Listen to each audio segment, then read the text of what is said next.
ఏంటంటే జూబ్లీహిల్స్ ఉప ఎన్నికలో గెలుస్తామన్న ధీమా ఉందా? ఖచ్చితంగా ధీమా ఉంది. ఈరోజు నవీన్ యాదవ్ జూబ్లీహిల్స్లో భారీ మెజార్టీతో గెలుస్తున్నాడు.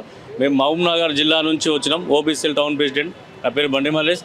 ఇక్కడ మేము గత 15 రోజుల నుంచి కూడా ఇక్కడ ప్రచారంలో పాల్గొన్నాం. ప్రతి ఇంటింటికి ప్రతి గడపకు పోతే వాళ్ళు ప్రజలు ఒకటే చెప్తున్నారు, ఈరోజు జూబ్లీహిల్స్ అభివృద్ధి చెందాలంటే ఖచ్చితంగా నవీన్ యాదవ్ ఒక డైనామిక్ లీడర్, ఎన్నో సేవా కార్యక్రమాలు చేసుకుంటూ ఎన్నో 2 సార్లు నిలబడ్డాడు ఎలక్షన్లో కూడా.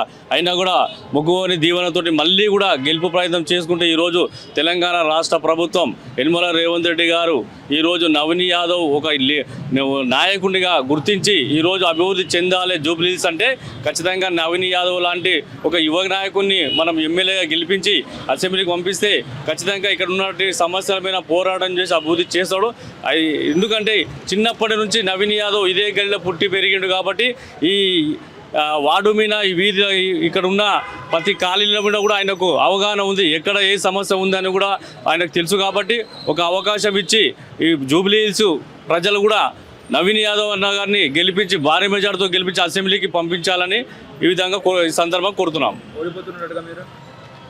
అదంతా ఊహాగానాలు చేస్తున్నారు. బీఆర్ఎస్ నాయకులు కావాలని కుట్రలు పడుతున్నారు, ఓడిపోతున్నారని వాళ్ళు తప్పుడు ప్రచారం చేస్తున్నారు. వాళ్ళు భయపడుతున్నారు. ఎందుకంటే ఇప్పుడు మేము జూబ్లీహిల్స్లో కాంగ్రెస్ పార్టీ గెలిస్తే రేపు భవిష్యత్తులో బీఆర్ఎస్ పార్టీ అనేది తెలంగాణలో కనుమరుగు అయిపోతుంది కాబట్టి వాళ్ళు భయపడుతున్నారు. ఎలాగైనా నవీన్ యాదవ్ మీద తప్పుడు ప్రచారాలు చేసి ఈరోజు మేము గెలిచి మేము తెలంగాణలో మేము ఉన్నామని వాళ్ళు నిరూపించుకోవడానికి చేస్తున్నారు. అభివృద్ధి ధనిక రాష్ట్రమైన తెలంగాణని ఈరోజు అప్పులపాలు చేసిన ఘనత బీఆర్ఎస్ ప్రభుత్వంది, బీఆర్ఎస్ నాయకులది. ఈరోజు ప్రజలందరూ గుర్తిస్తున్నారు. రేవంత్ రెడ్డి గారు అడుగున ముందుకు పోతుంటే అడుగున వీళ్ళు వెనక్కి లాగే ప్రయత్నం చేస్తున్నారు. ఇది ప్రజలందరూ కూడా గమనిస్తున్నారు. కేసీఆర్ మళ్ళీ సీఎం అవుతుండగా సీఎం అనేది ఇంకా మర్చిపోవాలి. కేసీఆర్ అనేది ఆయన ఫామ్ హౌస్కి పరిమితం అయిపోయాడు. ఆయనకు తెలుసు ఒకవేళ ఆయన గెలిచే విధంగా ఈరోజు బీఆర్ఎస్ గెలిచేటటువంటి అవకాశం ఉంటే ఈరోజు ఎందుకు జూబ్లీహిల్స్కి వచ్చి ప్రచారం చేసలేడు, ఎందుకు ఫామ్ హౌస్లో ఉన్నాడు? ఎందుకంటే వాళ్ళు చేసిన తప్పులు, వాళ్ళు చేసిన అన్ని ప్రజలు గమనిస్తున్నారు. వ్యతిరేకంగా ఉన్నారు, ప్రజలు ఆగ్రహంతో ఉన్నారు కాబట్టి ఆయన ఫామ్ హౌస్ దగ్గర బయటికి వెళ్తలేడు. పథకాలు బాగాలేవు, తులం బంగారం ఇస్తా అన్నారు, అదే లేదు, 6 గ్యారంటీలు అట్టనే ఉన్నాయి అన్నట్టు మాట్లాడుతున్నారు. 6 పథకాలు కూడా ఒకటికొకటిగా ఫస్ట్ ఫ్రీ బస్ ఇచ్చినాం.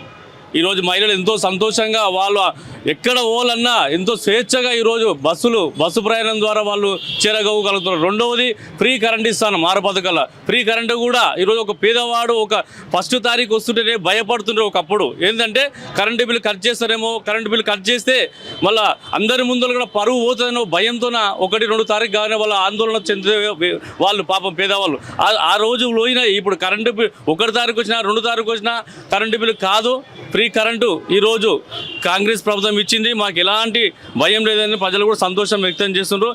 అదేవిధంగా కళ్యాణ లక్ష్మి ఇస్తున్నాం, షాదీ ముబారక్ ఇస్తున్నాము, రైతు రుణమాఫీ చేసినాం. అదేవిధంగా కంట్రోల్ షాప్లో కూడా ఇంతకుముందు చిన్నపిల్లల వాళ్ళ ఇంట్లో పిల్లల పేర్లు కూడా రేషన్ షాపులు లేకుంటుండే.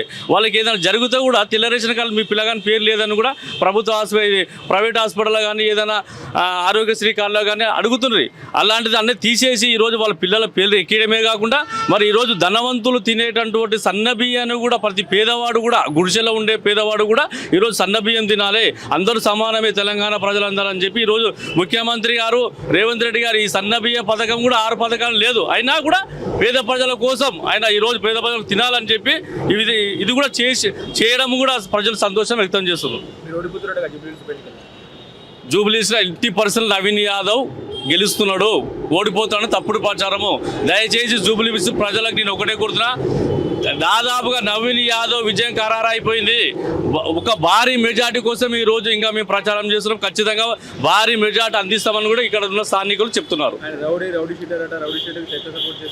రౌడీ షీటర్ కాదు ఆయన, వీళ్ళు అంటే వ్యక్తిగతంగా అవన్నీ చేస్తున్నారు. మళ్ళీ రౌడీ షీటర్ అయితే గతంలో కూడా నవీన్ యాదవ్ వాళ్ళ ఫాదరు అప్పుడు రథాని కారును కూడా మన కేసీఆర్కి ఇచ్చిండు. ఆయన ఫస్ట్ ఆయన కేసీఆర్ గారు పార్టీ పెట్టినప్పుడు కూడా నవీన్ యాదవ్ గారు మన సాయం చేసిండు. మరి రోజు ఎందుకు రౌడీ షీటర్తో ఆయన సాయం తీసుకున్నాడు? మరి ఆ రోజు తెలియలేదు ఆయన రౌడీ షీటర్ అని ఈ రోజే తెలిసి వచ్చిందా?